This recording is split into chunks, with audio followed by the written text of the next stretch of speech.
Assalamualaikum warahmatullahi wabarakatuh. Perkenalkan, nama saya Tri Anang Wibowo. Saya dari UPBJJ Palangkaraya. Di sini saya akan mengerjakan tugas 2 dari mata kuliah pemrograman berbasis desktop. Baik, jadi di sini kita akan baca dulu untuk perintah tugasnya. Untuk soal tugasnya itu kita akan membuat aplikasi manajemen perpustakaan. Sebentar saya coba. Ya, ini kita akan membuat aplikasi manajemen perpustakaan, lalu kita akan input data bukunya. Ada data buku perpustakaan yang disimpan dalam array, lalu setiap buku harus memiliki judul, penulis, kategori, dan status ketersediaan. Nah, minimal 4 buku dari masing-masing kategori, fiksi, non-fiksi, teknologi, dan sejarah. Lalu, program harus memungkinkan pengguna untuk meminjam buku berdasarkan daftar buku yang tersedia. Lalu memilih banyak buku untuk dipinjam hingga mereka memasukkan input selesai. Jika buku yang dipilih tidak tersedia, sistem akan meminta input ulang hingga buku yang tersedia dipilih. Contoh format input peminjaman, misalnya buku algo, algoritma dan pemrograman, statusnya dipinjam. Lalu ada juga informasi mengenai pengembalian buku. Lalu pengguna nanti memasukkan judul buku yang ingin dikembalikan dan status buku akan diubah menjadi tersedia. Jika buku yang dikembalikan tidak ada dalam daftar peminjaman, sistem akan menginput ulang. Dan ada denda juga jika terlambat. Kondisi denda ini apabila peminjaman lebih dari 7 hari. Itu dendanya akan dikenakan Rp5.000 per hari dari keterlambatan. Dengan contoh misalnya terlambat 3 hari. Artinya kalau terlambat 3 hari, buku sudah dipinjam selama 10 hari. Gitu kan, berarti 7 tambah 3. Terlambatnya 3 hari, jadi total dendanya 15.000. Dan ada informasi struknya juga. Lalu manajemen data bukunya, program harus memiliki fitur manajemen buku termasuk menambah buku baru, mengubah informasi buku, judul, penulis, kategori, dan status ketersediaan, menghapus dari daftar. Nanti navigasinya harus memungkinkan pengguna untuk kembali ke menu utama saat mengubah atau menghapus buku. Sistem akan meminta konfirmasi sebelum eksekusi. Jika input yang diberi tidak valid, sistem akan terus meminta input ulang. Oke. Jadi ini untuk petunjuknya kita akan membuat kelas buku, lalu kelas main seperti perintah juga menampilkan daftar buku, menerima dan mengelola peminjaman serta pengembalian buku, menghitung denda keterlambatan, mencetak struk peminjaman dan pengembalian, lalu mengelola data buku. Kita gunakan array dalam mengelola data buku dan transaksi perpustakaan. Kita gunakan juga struktur keputusan dalam mengimplementasikan logika peminjaman, pengembalian, perhitungan denda, dan manajemen buku. Kita akan gunakan struktur pengulangan untuk menampilkan daftar buku, menginput peminjaman atau pengembalian, menghitung denda, dan menambahkan beberapa buku sekaligus, dan menampilkan skenario-skenario tertentu, keputusan, dan pengulangan yang sesuai dengan soal. Jadi nanti kita akan coba skenario yang ada di soal ini ya, hingga nanti di manajemen data buku. Lalu untuk video tidak lebih dari 15 menit. Jadi artinya di sini saya akan coba ketik dulu untuk codingnya. Di sini saya menggunakan NetBeans. Jadi mungkin saya akan percepat dalam proses pengetikannya. Oh ya, sebelumnya kita sampaikan dulu bahwasanya sesuai dengan perintah soal. Sebentar. Nah, ini soal perintah soal. Jadi kita ada 2 kelas ya, kelas buku untuk mempresentasikan buku dengan atribut dan kelas main dengan menampilkan beberapa informasi ini. Nah, ini saya tutup. Nah, ini. Jadi ini saya menggunakan 2 kelas ya. Ini sudah saya buat di bagian project. Ada kelas buku dan ada kelas main. Nah, jadi saya coba ketik dulu. Mungkin untuk video akan saya percepat.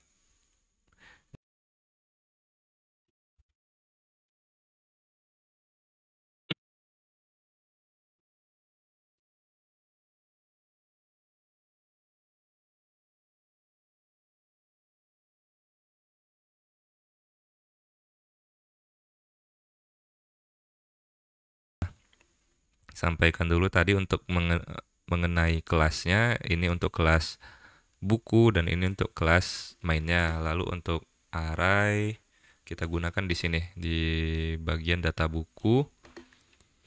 Nah, Lalu untuk struktur keputusan ini ada di salah satunya di bagian ini.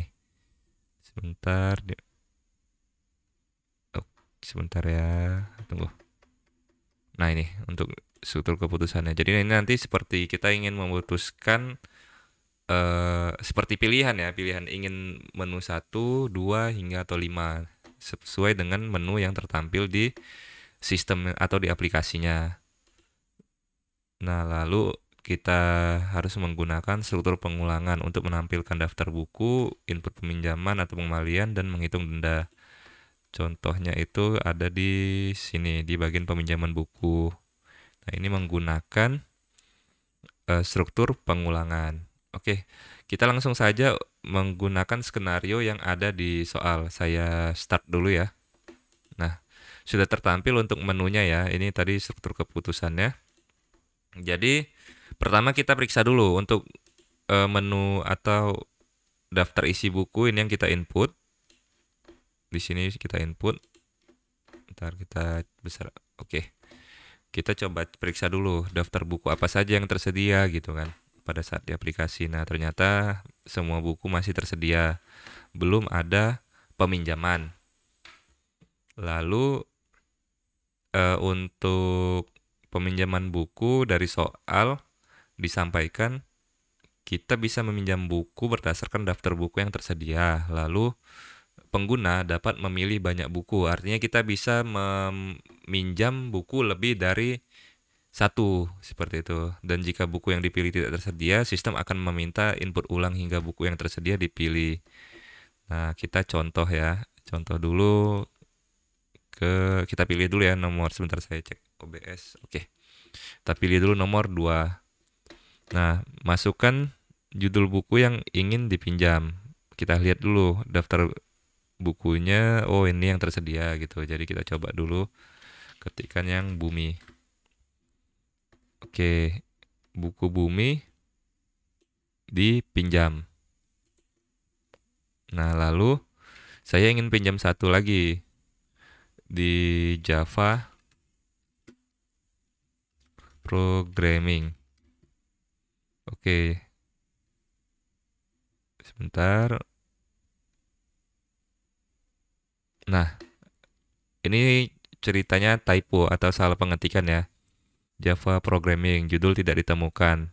Nah, menu memberikan informasi ulang. Ini daftar isinya dan ini pengetikannya begitu. Jadi kita ketik lagi Java Programming. Oke. Untuk Java Programming sudah berhasil dipinjam. Jadi artinya sini sudah 2 buku yang kita pinjam, kita selesaikan saja. Nah, untuk skenario peminjaman ini sudah selesai. Kita masuk ke skenario pengembalian buku. Sekaligus ini berjalan dengan penghitungan denda dan pencetakan struk ya. Karena untuk pengembalian buku dari sisi program harus memungkinkan pengguna untuk mengembalikan buku. Pengguna juga dapat memasukkan judul buku yang akan dikembalikan dan status buku yang kita kembalikan itu akan berubah menjadi tersedia. Jika buku yang dikembalikan tidak ada dalam daftar pinjaman atau misalnya pada saat pengetikan ada kesalahan atau memang salah input pengetikan gitu kan, itu nanti sistem akan meminta ulang lagi untuk diinput. Kita ngomong denda. Untuk denda ini saya buat sistemnya gini. Artinya ketika 7 hari peminjaman itu kan tidak ada denda. Tapi ketika dikembalikan, contoh misalnya hari ke-8, 9 hingga seterusnya, itu akan dihitung denda per hari setelah hari ke-7 gitu. Di mana dendanya itu Rp5.000 per hari dari keterlambatannya. Nah, lalu nanti itu akan dicetak di dalam struk dengan isi daftar buku yang dipinjam, lalu status bukunya, dan jika ada denda itu nanti akan ditampilkan. Kita langsung saja contoh ya. Contoh tadi yang udah kita pinjam, buku judulnya Bumi. Kita pilih dulu ya, menu nomor 3 pengembalian buku. Lalu kita ketik Bumi. Nah, masukkan jumlah hari peminjaman. Kita anggap ternyata kita 11 hari meminjam ya. Nah, lalu sistem nanya lagi, Jadi seolah-olah ada nggak lagi buku yang lagi kamu pinjam gitu. Kalau ingin dikembalikan silakan diketikkan begitu. Jadi kita coba balikan sekaligus yang buku Java Programming. Nah, jumlahnya sama karena meminjamnya barengan. Oke, hanya 2 buku yang kita pinjam, kita ketik selesai. Nah, jadi untuk struknya di sini sudah tertampil ya. Oke. Jadi karena keterlambatannya itu 4 hari, artinya kan 7 dari hari ke-7 ke hari 11 itu kan ada 4 hari. Jadi 4 harinya itu 4 dikali 5.000. Jadi dendanya itu Rp20.000 per buku yang dipinjam. Jadi total denda yang harus kita bayarkan sebanyak Rp40.000. Oke, kita lanjut ke skenario manajemen buku untuk kita sebagai admin ya. Kita masuk dulu menunya. Nah, untuk menu di sini ada tambah buku, ubah buku, hapus buku. Kita mulai dari 1 dulu, tambah buku ya. Karena tadi kita sudah buat di bagian sebentar ya untuk nah ini di bawah deh. Jadi untuk penambahan tambah data buku di sini. Jadi di tambah data buku tadi saya buat kita ketik ulang lagi ya judulnya apa, penulisnya apa, kategorinya apa gitu. Karena sesuai dengan perintah soal. Nanti ketika sudah berhasil akan ada notifikasi buku berhasil ditambahkan. Oke, kita langsung lanjut aja. Tadi tambah buku ya. Judulnya apa nih diminta nih? Judulnya garis waktu. Penulisnya siapa? Firsa Besari. Lalu kategorinya fiksi karena novel ya. Nah, buku berhasil ditambahkan. Kita coba balik ke menu awal, tekan 4, lalu tekan 1 daftar buku. Nah, ini buku sudah berhasil ditambahkan di bagian ini, garis waktu dari Firsa Besari. Lalu ternyata ada buku yang ingin kita ubah. Maksudnya ternyata selama ini dalam penginputan data kita salah pengetikan gitu kan. Jadi kita coba manajemen buku, kita ketik 2, ubah buku gitu. Ini misalnya ya, misalnya buku sejarah dunia. Ternyata buku itu judulnya Sejarah Bumi gitu. Nah, oh sorry, kita ulang. Salah, ubah buku, masukkan judul buku yang ingin diubah, Sejarah Dunia. Lalu judul barunya apa? Sejarah Bumi. Penulis masih sama ya. Untuk penulis tadi EH. Sorry. Masih sama. Lalu kategori baru. Kategori masih sama. Buku sejarah. Status bukunya bagaimana? Sedang dipinjamkah atau ada di perpustakaan? Ternyata masih ada di perpustakaan. Kita ketik tersedia statusnya. Oke, data buku berhasil diubah. Kita balik dulu ya ke menu awal. Kita cek dulu daftar buku. Nah, ini sudah berubah ya, Sejarah Bumi. Lanjut kita manajemen buku lagi ya. Kita manajemen buku.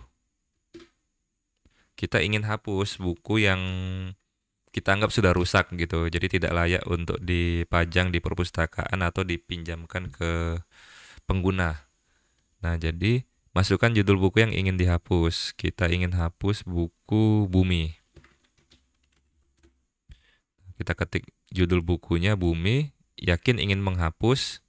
Karena tadi di soal kan jika ingin dihapus akan ada konfirmasi dulu sebelum dieksekusi. Ini untuk mengamankan dari kekhilafan kita menghapus tanpa sengaja begitu. Jadi ternyata setelah dibaca ulang, oh ya ini benar bukunya yang ingin dihapus, kita tekan Y. Nah, buku berhasil dihapus. Kita balik dulu. Kembali ke menu utama 4, lalu kita pilih 1 ya, daftar buku. Nah, jadi untuk buku Bumi dari Terelie itu sudah dihapus. Jadi hanya ini saja buku yang tersedia di perpustakaan kita, seperti itu. Nah, jadi setelah selesai kita tekan 5 untuk keluar. Oke, terima kasih telah menggunakan sistem. Baik, sekian dulu untuk tugas 2 dari pemrograman berbasis desktop.